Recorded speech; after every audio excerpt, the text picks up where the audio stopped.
Hello friends, welcome to all of you once again on the channel, and today I am going to shoot the new video about the 2012 December UGC net paper third. तो आइए दोस्तों देखते हैं कि इसमें क्या क्या है। हो सकता है पेपर थर्ड है, इसमें ज़्यादा क्वेश्चंस है तो वीडियो थोड़ा लंबा हो, लेकिन please try to listen it and solve your problem. So the first question is, without wasting our time, which of the following book by V.S. Naipaul is subtitled The Caribbean Revisited? Remember, V.S. Naipaul ने जो भी book लिखा था, एक book ऐसा लिखा था जिसका एक सबटाइटल था कि कैरिबियन रिविजिटेड, तो वो है द मिडल पैसेज। हाँ दोस्तों, उसका करेक्ट आंसर है the middle passage. Middle passage 1962 में लिखा गया था। दूसरा क्वेश्चन है, fluency in language is same as. Fluency in language is same as, fluency क्या होती है लैंग्वेज में? तो देखिए, द एबिलिटी टू पुट, इसका एक नंबर का ही है जो मैंने रेड में करके रखा है। The ability to put oneself across comfortably in speech and और राइटिंग की एबिलिटी होनी चाहिए इंसान की, इसको हम फ्लुएंसी में कन्वर्ट करते हैं। चलो थर्ड नंबर का क्वेश्चन है, which is most important, which of the following statement on pathetic fallacy is not true. दोस्तों यहाँ पे बताया है कि पैथेटिक फैलेसी पे कौन सा ऐसा स्टेटमेंट है जो ट्रू नहीं है, तो उसका आंसर तो आप सबको पता ही है कि ये फोर्थ वाला है। The term was originally use by Alexander pope in his pastoral which was publish in 1709। ये गलत है दोस्तों। तो ये क्या सही है? ये 3 पॉइंट्स दिए, तो पहला पढ़ते, the term apply to descriptions that are not true but imaginary and fanciful. क्या है पैथेटिक फैलेसी? ये W.K. हिमसेड एंड मॉनरोसी बेट्सले इन्होंने निकाला हुआ टर्म्स है दोस्तों। और ये यहाँ पे क्या बताते हैं कि जो कोई भी वर्क हम देखते हैं या पढ़ते हैं तो we are going to feel like that characters, and this is the pathetic fallacy. B का बताया गया है कि pathetic fallacy is generally understood as a human traits being applied on और attitude to the non human things in nature. Correct है। C दिया है कि in its first use the term was use with disapproval because nature can not be equated with the human in respect of emotions and responses. तो ये आपको याद रखना है दोस्तों, ठीक है। यहाँ पे कुछ मतलब मैच द फॉलोइंग करने हैं आपको। ये दिया है ए और बी। तो पहला है एल एलेग्रो एंड सेकंड पेंसरो, तो ये क्या है? कंपेनियन पोएम्स है दोस्तों इन ऑक्टोसिलेबिक। लिसिदास पेस्टोरल इलिजी है। कॉमर्स मास्क है। ऑन हिज ब्लाइंडनेस सोनेट्स है। और एरियोपेजिटी का जो काफ़ी फेमस है वो प्रोज ट्रैक कपलेट है। ये आपको याद रखना है। फिफ्थ नंबर का क्वेश्चन है दोस्तों, the pre Raphaelite brotherhood, the university wits, the rhymers club, the transitional poets and the Scottish Chaucerian. The right chronological sequence लिखना है, तो मैंने डायरेक्ट राइट क्रोनोलॉजिकल सीक्वेंस ही लिखा है यहाँ पे। द स्कॉटिश चौसरियन पहला है, ये ए वाला है। इसका है कि सबसे पहले स्कॉटिश आए थे, स्कॉटिश चौसरियन, फिर उसके बाद यूनिवर्सिटी वीड्स, फिर उसके बाद शेक्सपियर आता है, ये दूसरी बात है। फिर ट्रांजिशनल पोएट्स आए, फिर pre Raphaelite brotherhood and राइमर्स club, ठीक है। 6 नंबर का क्वेश्चन है, औचित्य रेफर्स टू। अब ये औचित्य क्या है? तो यहाँ पे हम समर्थन करते हैं किसका? तो प्रोप्राइटी है इसका आंसर दोस्तों, सेकंड प्रोप्राइटी। 7 नंबर का क्वेश्चन आता है, इन द क्लोजिंग पैराग्राफ, देखिए यहाँ पे in the closing paragraph of the trial, ये ट्रायल नाम के नोवेल है, two men accompany Joseph K to a part of the city to eventually execute him the place. यहाँ पे प्लेस ढूंढनी है हमें कि क्या है, तो ये क्वारी है। सी नंबर का आंसर है इसका क्वारी, क्वारी। लेकिन मैं आपको बताना चाहूँगा द ट्रायल क्या है, तो एक नोवेल है, फ्रांस काफ्का ने लिखी थी, ये पोस्टमसली पब्लिश हुई है 1925 में। आइए 8 नंबर का क्वेश्चन देखते हैं। यहाँ पे भी हमें मैच करने हैं। यहाँ पे एक तरफ कैरेक्टर्स दिए हैं और एक तरफ वर्ड्स दिए हैं, मैंने इनको दोनों को लगा लिया है। पहला है टेलीमैकस, टेलीमैकस ओडिसी में आता है। अन्या चेरी ऑर्चर्ड में आती है। ज्वेरको नोट्स फ्रॉम अंडरग्राउंड में आता है। और लास्ट वाला है रास्टिग्नैक, रास्टिग्नैक ओल्ड ग्रावेट में आता है। थोड़ा हो सकता है फास्ट हो रहा हो, लेकिन please try to understand because the video should not be lengthy. 9 नंबर का है, this renowned German poet was born in Prague and died of leukaemia. एक पोएट का डिस्क्रिप्शन दिया गया है और हमें उसको पहचानना है कि वो कौन है। तो देखते हैं क्या है कि ये एक जर्मन पोएट है, प्रेग में उसका जन्म हुआ और डाइड ल्यूकेमिया में हुई। When young he met Tolstoy and was influence by him. Tolstoy से मिला था जब यंग था, उससे प्रभावित भी था। The titles of his last 2 verse contains the words sonnets and elegies. और जिसने मतलब आप समझ सकते हो। चलो तो मैं डायरेक्ट बता देता हूँ। Rainer Maria Rilke. Rainer Maria Rilke एक बोहेमियन ऑस्ट्रेलियन पोएट है दोस्तों और नॉवेलिस्ट भी है। He specially known as the German language poet. Okay. 10 नंबर का, which of the following place gain notoriety for its caricature of the philosopher Socrates. ऐसा कौन सा प्ले है जो सोक्रेटिस पे थोड़ा सा कैरिकेचर किया था और वो उसके लिए इल फेमस है? The clouds. ठीक है। अब 11 नंबर का काफ़ी इंटरेस्टिंग है। आंसर आपको दिख रही है लेकिन मैं एक्सप्लेन करना चाहूँगा। रास्कोल्निको मर्डर्स द ओल्ड लेडी। रास्कोल्निको एक लेडी का मर्डर करता है। Why he murder, that's the question. पहले ये तो सुन लो कि रास्कोल्निको कौन है। तो ये प्रोटैगनिस्ट है अपनी नोवेल का। नोवेल का नाम है क्राइम एंड पनिशमेंट, जो कि 1866 में पब्लिश हुई थी। किसके द्वारा पब्लिश हुई थी? डोल्स्टोस्काय, फेक्लोर डोल्स्टोस्काय, इनके द्वारा। अब देखो ये क्यों मारता है उस लेडी को? To get her money and achieve his ambition in life. वो लेडीज़ के सारे संपत्ति लेने के लिए, पैसा लेने के लिए। To prove his superiority over other young men of the time. और उसकी सुपीरियरिटी प्रूव करने के लिए ये भी होता है। That's the part of life दोस्तों। ठीक है। 12 नंबर का देखो। In his preface to the order of things, Michel Foucault mention being influenced by a Latin American writer in his work. Choose the correct answer. देखो तो ये कौन है? बोर्जेस। और ये इन्फ्लुएंस हुए थे चाइनीज इंसाइक्लोपीडिया से। इसकी बी नंबर की बराबर है जोड़ी। 13 नंबर का क्वेश्चन है, here is the list of partition novels. कुछ पार्टीशंस नोवेल दिए गए which have violence on the women's body, जो जिसमें वायलेंस दिखाया गया है वुमेन की बॉडी पे। तो वो कौन कौन सी है? सिग्निफिकेंट दिखाने, ऑड मैन आउट ढूंढना है उसमें से। तो ट्रेन टू पाकिस्तान मैंने खुद पढ़ी है, बहुत अच्छी नोवेल है दोस्तों। यहाँ में कहीं भी violence on the woman body नहीं दिखाया गया है। ठीक है। हमारा आंसर भी वही है। 14 नंबर है, मैच ट्रांसलेटर है कुछ और उनकी लिस्ट दी गई है। ठीक है। तो पहला ट्रांसलेटर देखते हैं, के.बी. वैद। के.बी. वैद ने क्या किया था? के.बी. वैद ने the dairy of maid servant को ट्रांसलेट किया है। फिर है सेकंड O.V. विजयन। तो इन्होंने क्या किया था भाई? सैगा ऑफ धर्मपुरी, इसको ट्रांसलेट किया है। दिलीप चित्रे का तो वेल नोन है, सेज तुका, तुका मने। A.K. रामानुजन जो है वो संस्कारा को ट्रांसलेट करते हैं। याद रखना है दोस्तों, ये आपको एज इट इज़ मार्क्स देने वाले क्वेश्चंस हैं। 15 नंबर है, इन हिज पोएम। यहाँ पे भी हमें आइडेंटिफाई द सिटी करनी है। एक सिटी है निजी म्यूजिकल का, तो ये कॉमन है। देखिए निजी म्यूजिकल मुंबई से बिलोंग करते थे, तो जब कभी भी क्वेश्चन आते तो mostly he speak about Mumbai and speak about the animals, birds. ठीक है। ये तो क्लियर हो जाता है, तो पढ़ने की ज़रूरत नहीं है, फिर भी पढ़ देता हूँ। In his poem a morning walk, Nissim Ezekiel talks about a barbaric city sick with slum. जहाँ पे स्लम है वहाँ पे ऑफकोर्स सिटी होंगी।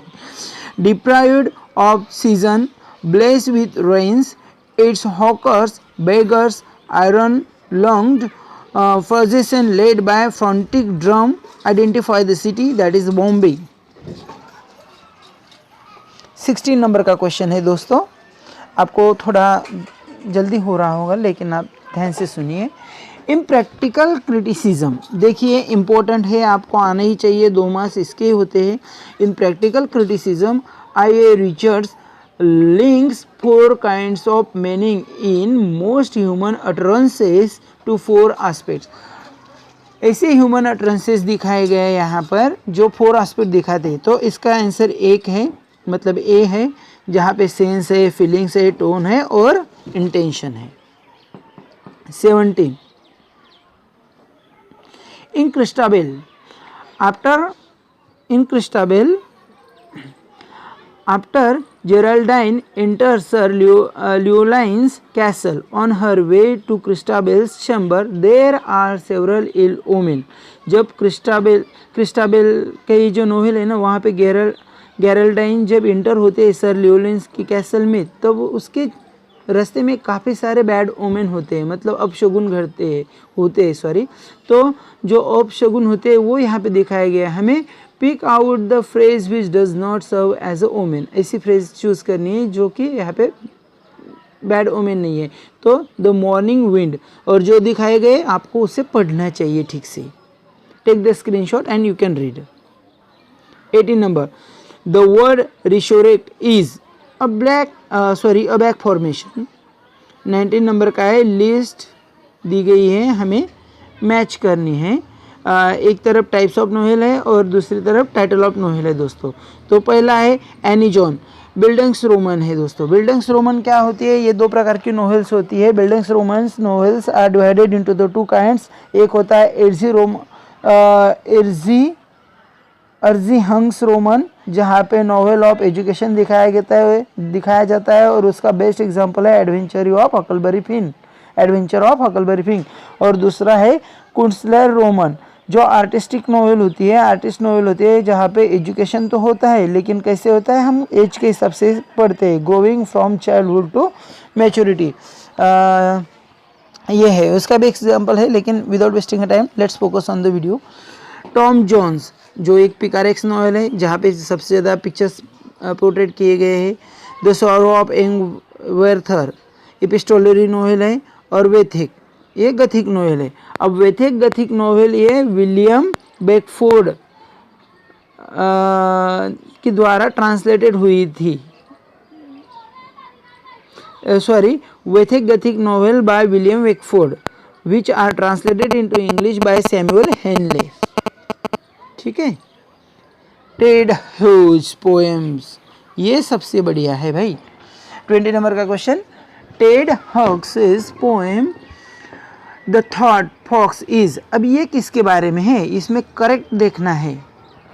ये जो थॉट फॉक्स है, ये किसके बारे में? About thought of fox as a fox. Thought, जो हमारे थॉट्स है वो कैसे है, फॉक्स के जैसे है। About the process of writing poetry कैसे लिखनी चाहिए ये बताती है भाई वहाँ पे। और 4th नंबर का है, about thought entering the poet's brain like a fox emerging from darkness. बहुत अच्छा एक्सप्लेनेशन है। 21 देखते हैं। ये तो वर्ल्ड जो भी स्टूडेंट्स होंगे ना इंग्लिश लिटरेचर का, उसको ये पता ही होनी चाहिए जो क्वेश्चन है 21 का, कि इन एरिस्टोटल्स पोएटिक्स, एरिस्टोटल ने पोएटिक्स नाम की किताब लिखी थी, आपको सबको पता है। We read that it is the imitations of an action that is complete and whole and of a certain magnitude, having a beginning, a middle and an end। तो ये किसके बारे में बात कर रहे हैं भाई? Of course it is a tragedy। 22 number का क्वेश्चन है, according to Matthew Arnold, Touchstones helps us। According to Matthew Arnold, touchstones help us taste truth and seriousness that constitute the best poetry। What are the touchstones? तो उनके द्वारा touchstone क्या है? The lines and expressions of the great masters. 23rd number का है दोस्तों, यहाँ पे हमें करना है कि डिस्क्राइब बाय द डेफिनेशन। ये डेफिनेशन जो भी बता रही है उसका किसे डिस्क्राइब करिए ये बताना है। तो आइए डेफिनेशन पढ़ते हैं। An extremely simplified form of language, an extremely simplified form of language used for oral verbal contact among a community whose members speak different languages but do not share a common language in order to fulfill the essential needs of communication। तो इसको पिटगिन कहते हैं दोस्तों, काफ़ी interesting term है, आप net पे search करके देख सकते हो। और ये जो मैं बता रहा हूँ ये भी काफ़ी मतलब अगर आपको समझ में आ गया होगा डेफिनेशन तो ईजी है। 24 number, what do the prosodic features of a language tells us. अब प्रोसोडिक मतलब विसंगत, विसंगत है अलग अलग, ये लैंग्वेज के क्या फीचर्स बताते हैं, तो आइए देखते हैं। इसका क्लियर मीनिंग है यहाँ पे, द स्पीकर्स एज। प्रोसोडिक फीचर्स क्या है, तो स्पीकर के एज अलग अलग होंगे, इमोशनल स्टेट अलग अलग होंगे, सोशल क्लास अलग अलग होगा, एजुकेशनल बैकग्राउंड अलग होगा, जोग्राफिकल प्रोविनेंस एक्सेट्रा अलग अलग होंगे। ठीक है भैया। 25 number, what novel answer the following descriptions. अब ये क्या नोवेल किसकी डिस्क्रिप्शन दे रही है ये पूछना है आपके। This was a 1990s best seller by a British writer. ठीक है। The work incorporates many genres such as letters, diaries and poetry as also third person narratives. ये जो है सबसे ज़्यादा 1990 में बिकी गई थी और इसी के थ्रू इतनी सारे जनरस लिटरेचर में आए। The plot here involves 2 times period, एक तो कंटेम्प्रेरी है और दूसरा विक्टोरियन है। The work subtitle is a romance. देखिए काफ़ी इंपॉर्टेंट है, तो वो नोवेल क्या है, तो मैंने यहाँ पे लिख के रखा है कि पोजीशन है जो A.S. बैट के द्वारा लिखी गई थी और उसके लिए उनको बुकर प्राइज़ भी मिला था 1919 में, बुकर प्राइज़ भी मिला था। और ये कैटेगरीज कैसी की जाती है, तो हिस्टोरोग्राफिक मेटाफिक्शन बोल के इसको कैटेगराइज किया गया है। 26 नंबर का क्वेश्चन है, the following words and phrase peacemakers. देखो ये जो फ्रेज दिए गए, वर्ड्स दिए, इनको ध्यान से सुनना है या रीड करना है।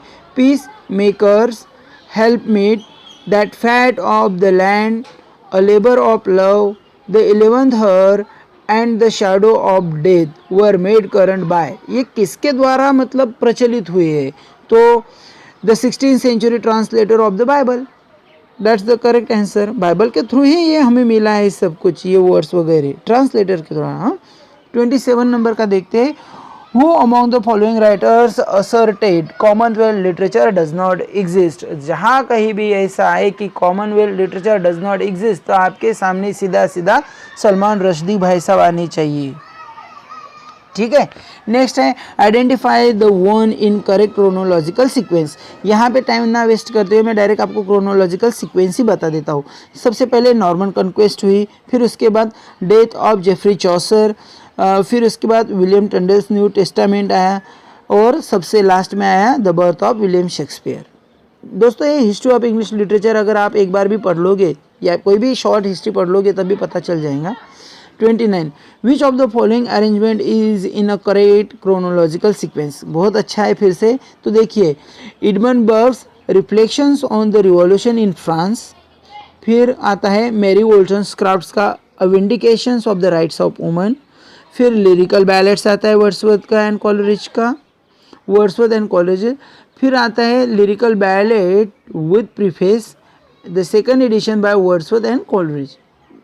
ठीक है दोस्तों, आसान था। अगर आपने थोड़ी सी भी पढ़ाई की होगी 5% 10% तब भी शायद आपको पता होगा ये। Who is John Keats Sylvain historian. देखो भैया ये कभी भी सिल्वेन हिस्टोरियन से वर्ड आए तो आपके सामने द ग्रेशियन अर्न आनी चाहिए। सिल्वेन हिस्टोरियंस जॉन कीट्स का एक ही है, वो है ग्रेशियन अर्न जो 1819 में लिखी गई थी और 1819 के और भी ढेर सारी पोएम है उनके जरिए लिखी गई। So these are ode on indolence, ode on melancholy, ode to nightingale और लास्ट वन है ओड टू साइकी। इसी के लिए ये काफ़ी फेमस थे। कौन? John Keats. 31st नंबर है, this period was started, periodical है, जर्नल है। This periodical was started in 1709 with a motive. एक मोटिव था ये पीरियोडिकल शुरू करने के पीछे, रिचर्ड स्टीले का था ये मोटिव। मैं बताना चाहूँगा आपको, to expose the false art of life, false art of life. Expose करना था फॉल्स आर्ट को। Pull the disgust of cunningness, vanity and affection, and to recommend a general simplicity in our dress, our discourse and our behavior. The founder of the periodical wrote under the pseudonym of Isaac Bickerstaff। ये भी याद रखना है कि Richard स्टीले जो थे उनका एक pseudonym था इजैक बिकरस्टाफ। तो वो periodical है द टैटलर। 32 है दोस्तों, 32 काफ़ी इजी है। Arrange the following in order. हाँ, डिटेल दी गई है, मैं डायरेक्ट आपको ऑर्डर बताना चाहूँगा। The title of the essay, फिर उसके बाद आता है the title of the journal, फिर आता है volume and issue number, the year of the publication and page number. ये क्या है दोस्तों, जब कभी भी हम बिब्लियोग्राफी देखते हैं तो ऐसे लिखी जाती है किसी भी रिसर्च वर्क की या ऐसे की पेपर की, आर्टिकल की। ठीक है दोस्तों, ये आपको ओरली हो जाना चाहिए। मैं फिर से बताना, the title of the essay आता है, फिर टाइटल ऑफ द जर्नल आता है, फिर उसका वॉल्यूम नंबर आता है, इशू नंबर आता है, फिर उसके बाद कब पब्लिश हुआ ये आता है और पेज नंबर आता है। आप पीएचडी कर रहे होंगे तो आपको ये पता होगा, मैं कर रहा हूँ मुझे पता है, इसलिए ये मुझे इतनी आसानी से याद हो गया है। और चलो देखते हैं थोड़ा इसको। From the following indicate the work which not dystopia. अब डायस्टोपिया एक वर्क है, क्या वर्क होता है मैं बताता हूँ डेफिनेशन ऑफ द डायस्टोपिया। ये डायस्टोपिया ये वर्क है जो ग्रीक एंशिएंट ग्रीक वर्ड से लिया गया है, जिसका मीनिंग होता है बैड प्लेस। ठीक है, अब इसका मीनिंग क्या होता है, एक अल्टरनेटिवली कैकोटोपिया और सिंपली एंटी यूटोपिया होता है। इज अ कम्युनिटी और society that is undesirable or frightening.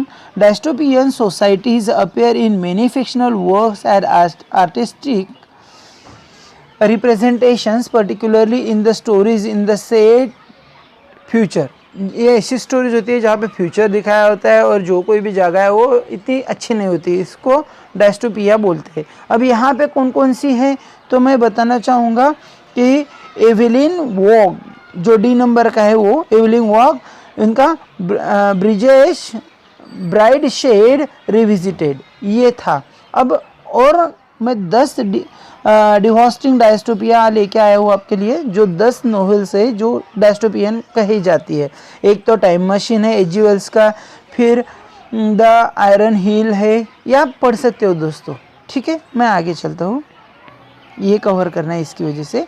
34 है D H. Lawrence use the expressions a bright book of life to describe. अब डी.एच. लॉरेंस ने ये एक्सप्रेशंस क्या डिस्क्राइब करने के लिए यूज़ किया था, तो सिंपल आंसर है डी.एच. लॉरेंस एक नॉवेलिस्ट थे, तो उन्होंने नॉवेल्स को डिस्क्राइब करने के लिए ही ये लिया होगा। ठीक है, तो नॉवेल ही है इसका आंसर।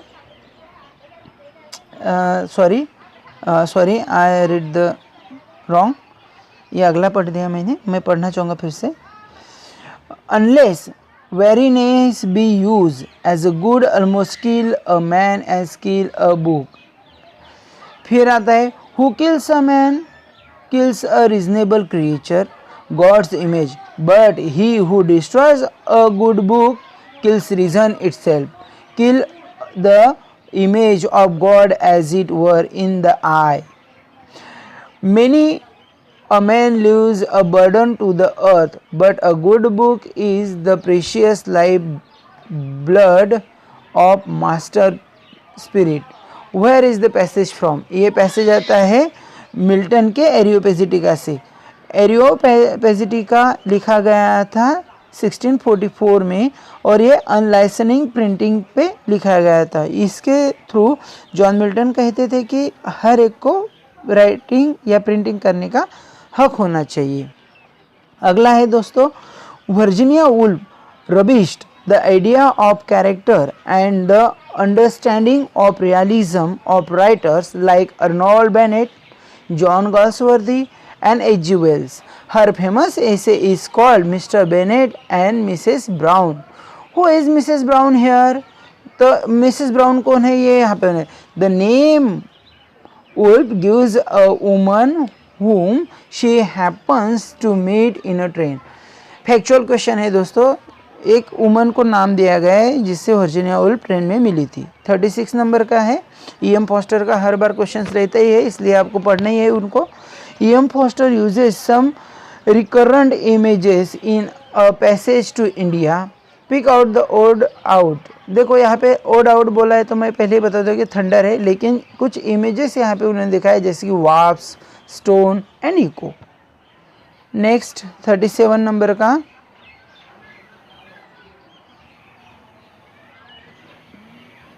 ठीक है 37 नंबर का बताना चाहूँगा। 37, now stop your noses readers all and some, for here's a tune of midnight work to come, og from a treason tavern rolling home, round as a globe and liquored every chink, goodly and great he reels behind his link। अब ये तो मैंने पढ़ लिया। अब देखो इसमें ये पैसेज था, पैराग्राफ था, in the above extract from Absalom and Achitophel Og is. यहाँ पे ओग कौन है तो थॉमस शैडवेल है। अब आपको पता होना चाहिए कि एब्सोलम एंड आर्किटोफेल ये फेमस वर्क है जो 1681 में लिखा गया था। किनके थ्रू? जॉन ड्राइडन के थ्रू लिखा गया था, और वो सबसे ज़्यादा क्रिटिसाइज करते इसमें उनके प्रेस करते थॉमस शैडवेल को। यहाँ पे दो क्वेश्चंस बनते हैं कि थॉमस शैडवेल को उन्होंने एब्सोलम एंड आर्किटोफेल में क्या कहा है, तो उसका आंसर है ऑग, OG वाला। ठीक है 38 वाला जो मैंने पढ़ा था, D.H. Lawrence uses the expression a brick book of life, a bright book of life, किसके लिए पढ़ा था तो नोवेल है उसका। आइडेंटिफाई द करेक्ट मैचेस फिर से आया है, देखते हैं क्या क्या है। तो अब यहाँ पे कुछ दिए गए, where angels fear to tread, कहाँ पे एंजल्स है जहाँ पे ट्रेड करने के लिए फेयर करते हैं, तो इटली में। प्लेसेस दिए हैं, लाइन्स दिए हैं, ठीक है। तो एक का आता है Italy. A portrait of the artist as a young man, जो मैंने आपको कोक्सले रोमन नाम की नोवेल बताई ना, आर्टिस्ट नोवेल, वो इसका एग्जाम्पल है दोस्तों। तो ये आता है डबलिंग में। फिर the plumed serpent Mexico, and outcast of the island Malay, और 5th नंबर का है under western eyes, that is Russia. 40 number है दोस्तों, काफ़ी इजी है, please look here. 40 number, given below are two statement, one label as assertion that is A, and the other label as reason that is R. Assertion and reason. दोस्तों यहाँ पे हम काफ़ी बार confuse होते हैं, हमें समझ में नहीं आता है कि असर्शन और रीज़न। तो ए फॉर असर्शन होता है, आर फॉर रीज़न होता है, हमें दोनों को मैच करना होता है, कौन सा बराबर है कौन सा करेक्ट नहीं है, और बाकी के चारों ऑप्शंस हमें पढ़ने होते हैं ऑब्जेक्टिव के थ्रू। चलो देखते हैं तो असर्शन क्या है। चौसस describe madam Eglantine, thus she was so charitable and so piteous, she would weep if that she saw a man caught in a trap। ठीक है, ये तो हो गया असर्शन, मैडम इग्लेटन को उसने डिस्क्राइब किया है। रीज़न है on her brooch of gold full sheen was written अ मोर वेनिट ओमिया। अब क्वेश्चन देखिए, in the context of the two statement which one of the following is correct. तो बी है दोस्तों, दोनों ए और आर दोनों के दोनों बराबर है, बट आर ये ए का करेक्ट एक्सप्लेनेशन नहीं है। ठीक है 41 पे आते हैं, इंटरेस्टिंग क्वेश्चन है। Identify the correct statements on the langue and parole. Langue और पैरल क्या है इस पे पूछा गया है, तो देखिए मैं बताना चाहूँगा, इस पे जो मैंने हाईलाइट किया है वो बराबर है। तो लैंग्यू का मीनिंग क्या है? Langue is the abstract language system, the grammar of language इसमें आता है, और parole is the language actually produce by its user following language, user के थ्रू ही किया जाता है। 42 हमेशा आपको देखने को मिलेगा दोस्तों, शायद ये पोस्ट कॉलोनियल वर्क है इसकी वजह से, मोनिका अली का। अब देखते हैं क्या है, मैं थोड़ा एक्सप्लेन भी कर लूँगा इसको। In Monica Ali's Brick Lane, which among the following character has a face like a frog. ऐसा कौन सा कैरेक्टर है जिसका चेहरा फ्रॉग के जैसा है? उसका आंसर है चानू। अब दोस्तों देखते हैं मोनिका अली बार बार क्यों आती है नेट एग्ज़ाम में। ठीक है। तो मोनिका अली की ब्रिक लेन जो है एक नोवेल है। मोनिका अली खुद कौन है? तो बांग्लादेशी बॉर्न ब्रिटिश राइटर है और जो शायद 1970 ऐसा कुछ है या 73 में बॉर्न हुई है। ठीक है। अब ब्रिक लेन क्या है? तो एक स्ट्रीट है दोस्तों जो लंदन हार्ट में बांग्लादेशी कम्युनिटी के बिल्कुल बीचों बीच में है। और ये क्या होता है, ये स्टोरी किसको फॉलो करती है? तो एक डायस्टोपियन स्टोरी है, पोस्ट कॉलोनियल स्टोरी है, कल्चर दिखाती है, कम्युनिटी दिखाती है, कल्चरल कन्फ्रंटेशन है, कल्चरल क्लैश है। ये सारी चीज़ें यहाँ पे हमें देखने को मिलती है। ठीक है। और ये क्या है? तो ये स्टोरी में एक नाजनीन नाम की एक बांग्लादेशी लेडी है जो अब थोड़े बूढ़े इंसान से शादी करने के लिए वहाँ पे आती है लंदन में एट द एज ऑफ 18 में। और वो कौन होता है? वो चानू होता है।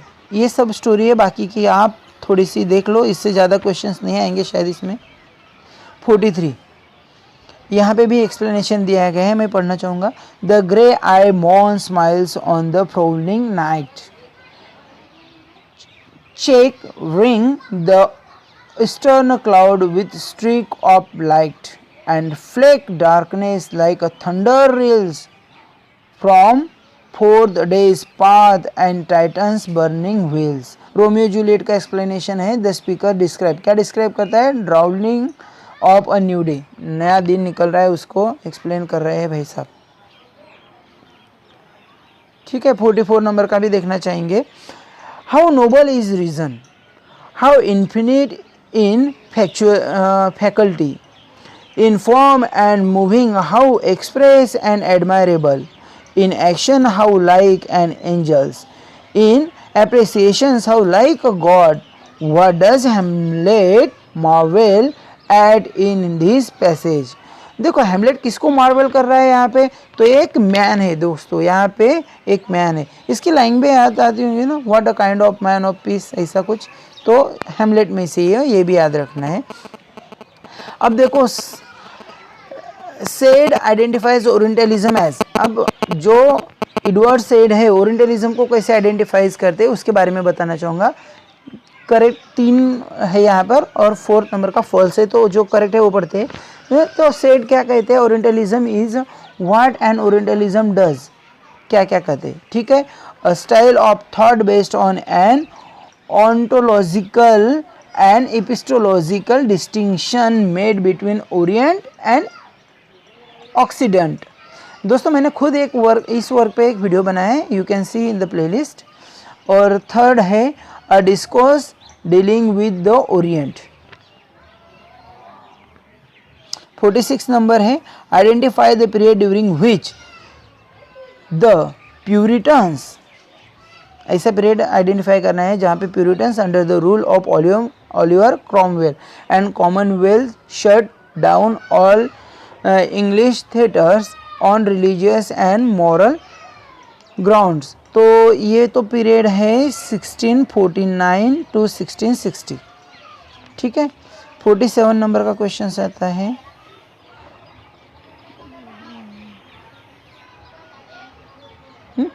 To tell the truth Shug act more manly than the rest men, I mean she upright, honest, speak her mind. What light does the question through on Shug Avery? दोस्तों ये एक्स्ट्रैक्ट या ये लाइंस दिए गए the colour purple से, जो Alice walker ने लिखा है, बहुत अच्छी नॉवेल है। दोनों के दोनों क्या बताते हैं? बी को देखिए, बी पे हाईलाइट किया है। She is upright and honest in asserting her lesbian identity, lesbian identity show कर रही है वो, उसमें ऑनेस्ट है। और सी का भी देखिए, she is bent on self assertion. ठीक है दोस्तों, थोड़े शब्द आपको भी पता होने चाहिए, ये थोड़ा गड़बड़ी है। 48 गड़बड़ी मतलब मुझे वो नहीं कहना है, जो कुछ आप समझ रहे हो। ठीक है। 48 पे आते हैं। स्टेटमेंट करेक्ट कौन थे वो दिखाते हैं, तो मैं बस करेक्ट स्टेटमेंट पढ़ूंगा।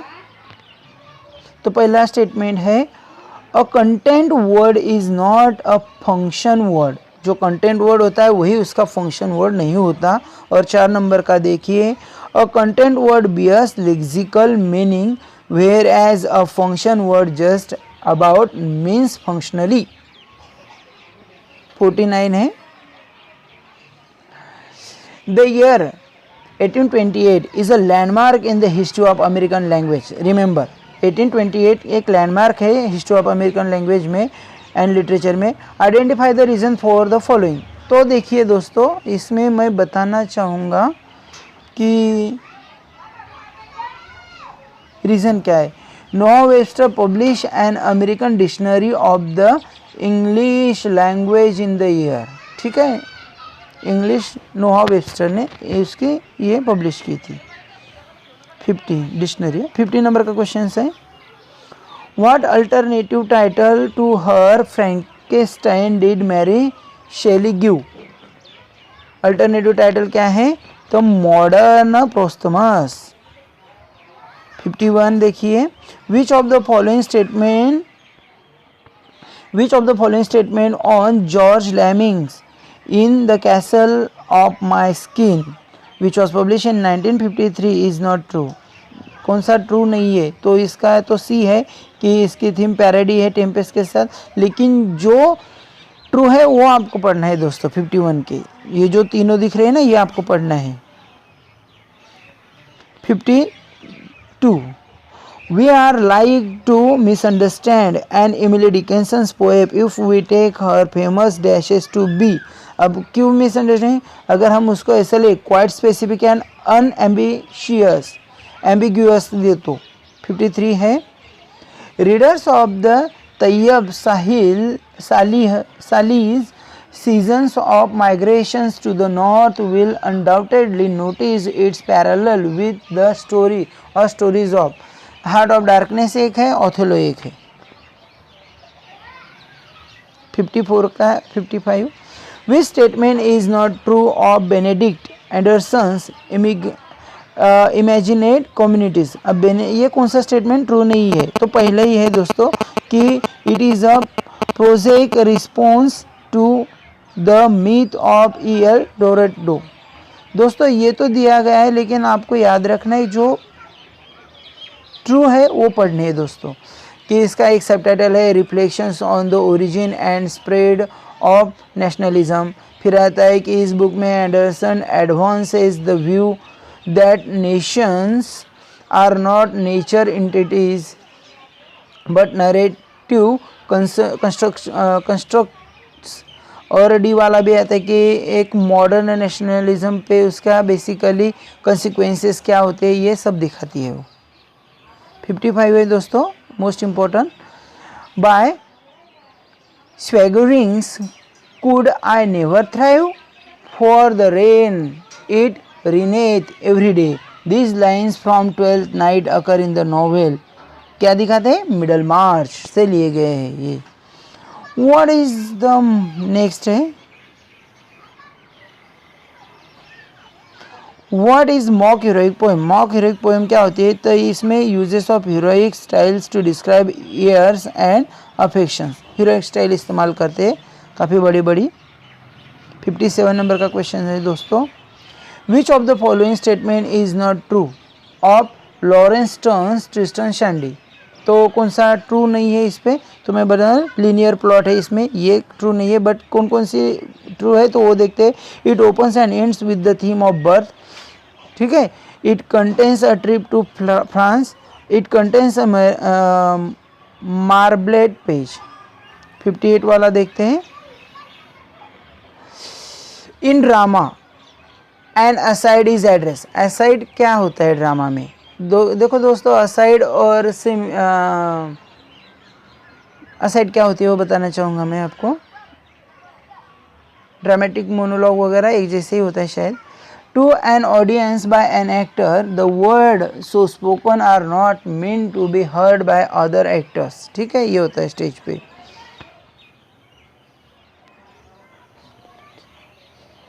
ठीक है, अब देखते हैं क्या है. तो एक तरफ लाइंस दी गई, एक तरफ नॉइज दी गई है. तो पहला है, डायरेक्ट लिखी है मैंने.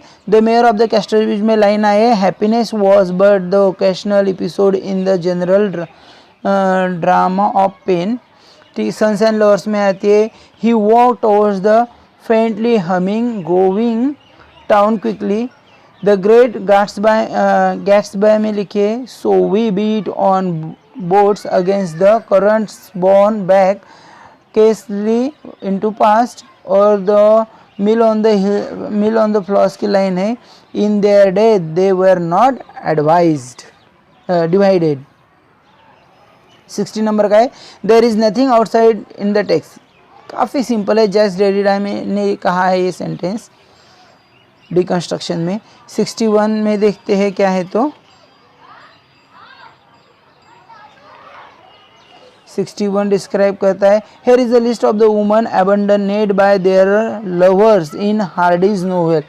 तो यहाँ पे लिस्ट दी गई जो छोड़ी जाती है हार्डी के नोवेल में, पर ऐसे है कि हमें ऑड मैन आउट का निकलना है, ऑड वन आउट, तो ये है बादशाह, बादशेबा एवरडेयर। 62 है, what is the following descriptions of a loose sally of the mind and irregular indigested piece. ऐसे होता है लूज सेलिंग, जहाँ पे भी आता है वो ऐसे होता है लूज सैली वाला। 62 63 दोस्तों 63 काफ़ी इंटरेस्टिंग है। From the following I indicate the critic who is not new critic. एक न्यू क्रिटिक नहीं है, तो क्लाउडी लेवी स्ट्रॉस ये न्यू क्रिटिक नहीं है। बाकी के कौन कौन है, Allen Tate, Robert Penn, Warren Cleanth Brooks, ये सब के सब न्यू क्रिटिक है। 64 वाला देखते हैं, from the following list pick out woman character who does not belong to Amitav Ghosh novel. Amitav Ghosh के नॉवल में उर्वशी नहीं है, ये डायरेक्ट अलग वर्क है, ठीक है। उर्वशी पे अलग वर्क लिखा गया है, एक बंदे ने लिखा है, आप याद करो, नीचे कमेंट्स में दीजिए प्लीज़। 65 है, pick out the odd man out of the following members of the subaltern group. Subaltern group में सुमित सारकर नहीं है, बाकी सब सबाल्टर्न ग्रुप में है। 66 का देखते हैं, एक स्टेटमेंट दिया है, yes our birth is but a sleep and forgetting. Interpretation है, the human soul never tries in the course of life, it never dies.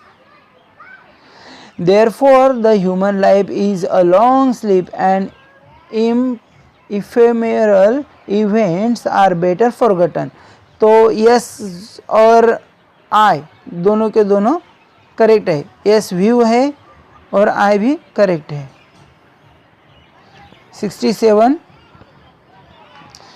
The parish of rich woman, the parish of rich woman physical decay yourself, what do these make of WB Yeats in WH Auden's view? Silliness, silly होता है ये। 68 who among the Charles Dickens character is humble and who villain। तो अम्बल तो है उरिहिप और विलीन है बार्कीज। 69 द फोर्थ वर्ल्ड लिटरेचर किससे कहा गया है, तो फोर्थ वर्ल्ड लिटरेचर कहा गया है, 2 नंबर का स्टेटमेंट है, the verse of the black people in the United States, और दूसरा है refers to the work on non heterosexuals.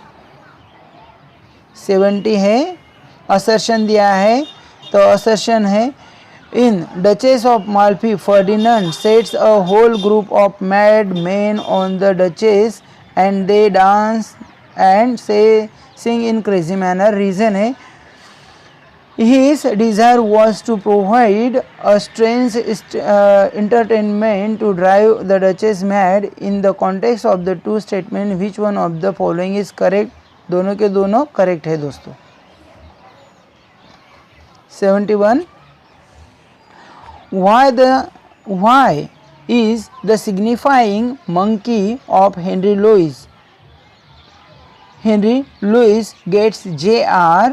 a notable contribution to the study of African American literature because it offers a theory of African American criticism that draws upon rhetorical and significance practices।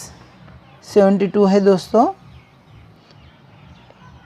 This influence critic. अब क्या है influence critic, तो मैं आपको direct बताना चाहूँगा answer.